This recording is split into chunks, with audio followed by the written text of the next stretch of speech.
अवसर लागत, मौलिक लागत, हस्तांतरण लागत। अवसर लागत को निम्नलिखित नाम से भी संबोधित किया जाता है: वैकल्पिक लागत, हस्तांतरण आय, त्याग, उपयुक्त सभी। निम्न में से कौन सी स्थिर लागत नहीं है? ऋण का पर ब्याज, कच्चे माल की लागत, फैक्ट्री का किराया, बीमा की किस्त। कच्चे माल पर लागत। अस्पष्ट लागतों में शामिल है कच्चे माल की कीमत, श्रमिकों की मजदूरी, उधार पूंजी पर ब्याज, उपयुक्त सभी। तो उपयुक्त सभी हो जाएगा इसका आंसर। निम्न में से कौन सा कथन सही है? तो इसका सही हो जाएगा औसत लागत इक्वल टू कुल स्थिर लागत इक्वल टू औसत परिवर्तनशील लागत। जब सीमांत लागत घटती है तो कुल लागत घटती हुई दर से बढ़ती है। जब सीमांत लागत घटती है तो कुल लागत घटती हुई दर से बढ़ती है। इसका आंसर होगा 6 का सी।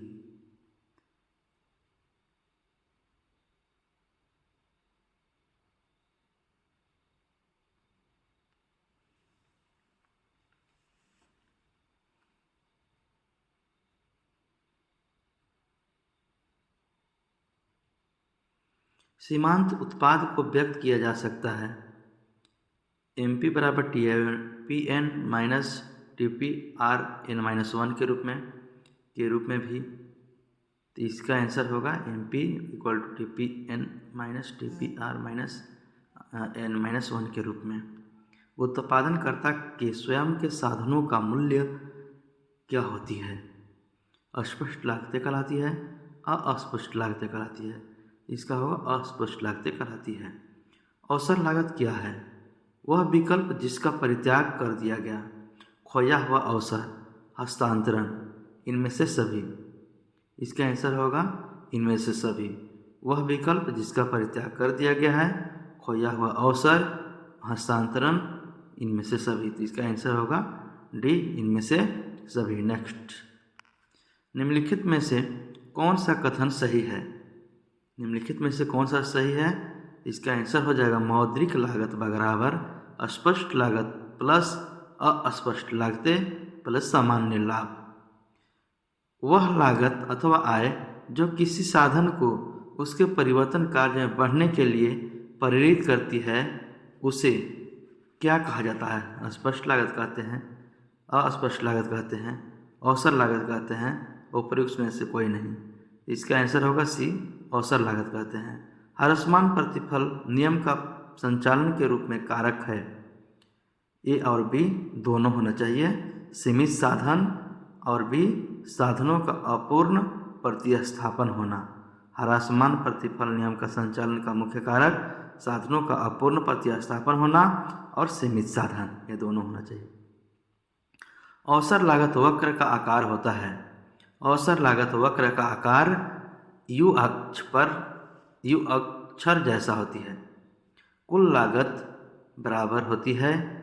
कुल लागत से तात्पर्य किसी वस्तु की एक निश्चित मात्रा का उत्पादन करने पर फर्म द्वारा किया गया व्यय, मतलब कि जिस से भी उत्पादन किया जा रहा है उसमें कितना व्यय होती है उसे कुल लागत कहते हैं। उत्पादन का सक्रिय साधन, उत्पादन का सक्रिय साधन क्या है? श्रम। श्रम जो है उत्पादन का सबसे सक्रिय साधन माना जाता है या है।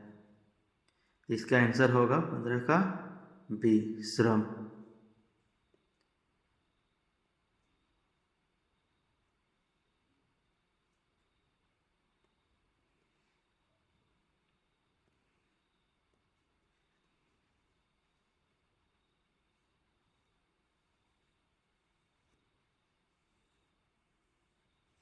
पूर्ण प्रयुक्तता में क्या होती है?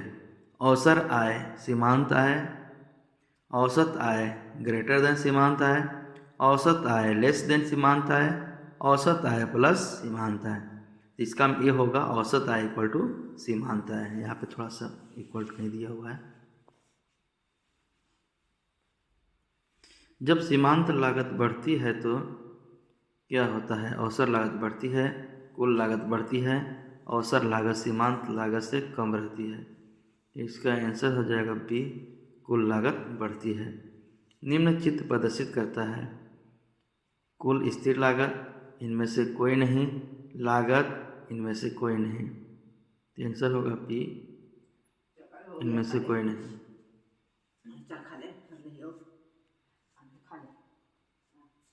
उत्पादन शून्य रहने पर अल्पकाल में स्थिर लागत धनात्मक रहती है, शून्य हो जाती है, ऋणात्मक हो जाती है, इनमें से कोई नहीं। तो बी होगा, धनात्मक रहती है। परिवर्तनशील अनुपात सिद्धांत उत्पादन के 3 सोपानों की व्याख्या करता है। उत्पादन का प्रथम सोपान सीमांत और औसत उत्पादन दोनों होता है। सीमांत उत्पादन बढ़ता है परंतु सीमांत उत्पादन घटता है। ये होगा आंसर। कोई उत्पादक या फर्म उत्पादन के साधनों जैसे भूमि, श्रम, पूंजी एवं कच्चे माल आदि का प्रयोग करते हुए अपना उत्पादन करती है। इस प्रक्रिया को कहते हैं उत्पादन प्रक्रिया। उत्पादन संभावना वक्र की अवधारणा जुड़ी है। उत्पादन संभावना वक्र की अवधारणा रॉबिन्स से जुड़ी हुई है। उत्पादन की 5 इकाइयों की औसत स्थिर लागत 20 रुपया, 5 इकाइयों की औसत परिवर्तनशील लागत 40 रुपया, 5 इकाइयों की औसत लागत कितनी होगी? इसका होगा निकालने के बाद 60 रुपये जाती है। इसका आंसर होगा 60, डी। उत्पादन के सभी संसाधनों में एक ही अनुपात में वृद्धि के परिणाम स्वरूप उत्पादन में अधिक अनुपात में वृद्धि हो तो इसे कहते हैं स्थिर पैमाने का प्रतिफल, ह्रासमान पैमाने का प्रतिफल, वर्धमान पैमाने का प्रतिफल। इसका आंसर होगा वर्धमान पैमाने का प्रतिफल। दीर्घकालीन उत्पादन फलन का संबंध निम्न में से किससे है? मांग के नियम, परिवर्तनशील अनुपात का नियम, पैमाने का प्रतिफल नियम, मांग की लोच। इसका आंसर होगा सी, पैमाने का प्रतिफल नियम के अनुसार। दीर्घकालीन उत्पादन फलन का संबंध पैमाने के प्रतिफल नियम के अनुसार है। अल्पकालीन उत्पादन की दशा में एक विवेकशील उत्पादक किस अवस्था में उत्पादन करना पसंद करेगा? प्रथम अवस्था, द्वितीय अवस्था, तृतीय अवस्था। द्वितीय अवस्था में कोई भी उत्पादन करना पसंद करेगा। मौद्रिक लागत में निम्नलिखित में से किसे सम्मिलित किया जाता है? सामान्य लाभ, व्यक्त लागत, अव्यक्त लागत, उपर्युक्त सभी होगा इसका। उत्पादन फलन में उत्पादन किसका फलन है? कीमत का, उत्पत्ति के साधनों का, कुल व्यय का, इनमें से कोई नहीं। उत्पत्ति के साधनों का है। उत्पत्ति ह्रास नियम लागू होने का मुख्य कारण कौन सा है? साधनों की सीमितता, साधनों का अपूर्ण स्थानांतरण होना। सी, ए और बी दोनों होगा। अल्पकालीन उत्पादन फलन की व्याख्या निम्नलिखित में से किस नियम के द्वारा की जाती है? मांग के नियम से, परिवर्तनशील अनुपात के नियम द्वारा, पैमाने के प्रतिफल नियम द्वारा, मांग की लोच द्वारा। इसका आंसर होगा परिवर्तनशील अनुपात के नियम द्वारा। अल्पकालीन उत्पादन की दशा में एक विवेकशील उत्पादक किस अवस्था तक उत्पादन करना पसंद करेगा? बी, द्वितीय अवस्था तक। द्वितीय अवस्था तक उत्पादन करना पसंद करेगा अल्पकालीन अवस्था में, उत्पादन की दशा में। वह कौन सा समय है जिसमें उत्पादन के सभी साधन परिवर्तनित किए जा सकते हैं? अल्पकाल, दीर्घकाल, अति दीर्घकाल, तीनों। इसका आंसर होगा दीर्घकाल, बी। उत्पादन फलन को व्यक्त करता है। QX बराबर PX, QX बराबर FABCD, QX बराबर DX, इनमें से कोई नहीं। तो बी होगा QX बराबर FABCD। अल्पकालीन उत्पादन प्रक्रिया में निम्नलिखित में से कौन से हैं? स्थिर लागत, स्थिर साधन, परिवर्तनशील साधन, ए तथा बी, ए तथा रो, इनमें से कोई नहीं। तो इसका आंसर होगा स्थिर साधन। जो वक्र पहले बढ़ता है फिर स्थिर होकर घटना ना प्रारंभ करता है वह कौन सा कहलाता है? APP, DPP, MPP, ये सभी होती है। परिवर्तनशील अनुपातों का नियम संबंधित है अल्पकाल एवं दीर्घकाल दोनों में। दीर्घकाल से, अल्पकाल से, अति दीर्घकाल से। तो अल्पकाल से होगा। निम्नलिखित में कौन स्थिर लागत नहीं है? बीमे की प्रीमियम, ब्याज, कच्चे माल की लागत, फैक्ट्री की किराया। इसका आंसर होगा कच्चे माल की लागत, स्थिर लागत नहीं है। बाकी सब आंसर होगा इसका सी। उत्पादन में वृद्धि के साथ साथ कुल लागत एवं कुल अंतर क्या कहलाती है? स्थिर रहता है, बढ़ता है, घटता है, घटता बढ़ता रहता है, तो बढ़ता जाता है। उत्पादन की मात्रा में परिवर्तन का प्रभाव स्थिर एवं परिवर्तनशील लागतों पर पड़ता है, केवल परिवर्तनशील लागतों पर पड़ता है, केवल स्थिर लागतों पर पड़ता है, इनमें से कोई नहीं। इसका आंसर होगा केवल परिवर्तनशील लागतों पर पड़ता है। उत्पादन बंद कर देने पर निम्नलिखित में कौन सा प्रभाव पड़ता है? उत्पादन बंद कर देने पर निम्नलिखित में से कौन सा प्रभाव पड़ता है?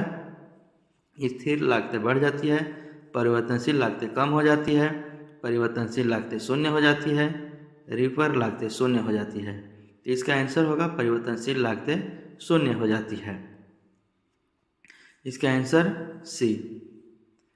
निम्नलिखित में सही अंकित कीजिए। टीवीसी बराबर टीसी माइनस टीएफसी, टीसी बराबर टीवीसी माइनस टीएफसी, टीएफसी बराबर टीवीसी प्लस टीसी, टीसी बराबर टीवीसी प्लस टीएफसी। इसका आंसर होगा ए, टीवीसी बराबर टीसी माइनस टीएफसी। औसत परिवर्तनशील लागत है, इसका आंसर होगा टीवीसी प्लस क्यू। उत्पादन में वृद्धि के साथ साथ कुल लागत एवं कुल परिवर्तनशील लागतें में अंतर, सी आंसर स्थिर रहता है। अवसर लागत का वैकल्पिक नाम क्या है? अवसर लागत का वैकल्पिक नाम आर्थिक लागत है। जब अवसर लागत घट रही हो तो सीमांत लागत अवसर लागत की तुलना में कितनी होती है? इसका आंसर होगा सी, एम सी लेस देन ए सी। निम्न में से कौन सा कथन सत्य है? ए सी बराबर t f c minus t v c, a c बराबर t f c plus t v c, a c बराबर t f c plus a v c, a c बराबर a f c plus a v c. इसका answer होगा D. निम्न में से कौन उत्पादन फलन को व्यक्त करता है? उत्पादन फलन को कौन व्यक्त करता है? Q बराबर एफ सी। उत्पादन बंद कर देने पर निम्न में से कौन सा प्रभाव पड़ता है?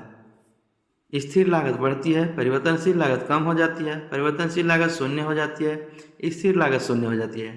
तो आंसर होगा सी, परिवर्तनशील लागत शून्य हो जाती है। कृषि पदार्थों का न्यूनतम समर्थन मूल्य क्या है? कीमत उच्चतम सीमा, कीमत निम्नतम सीमा, ए बी दोनों। तो इसका आंसर होगा कीमत न्यूनतम सीमा, बी। इसका आंसर होगा बी, कीमत न्यूनतम सीमा। कृषि पदार्थों का न्यूनतम समर्थक मूल्य क्या है? तो कीमत न्यूनतम सीमा तक होती है।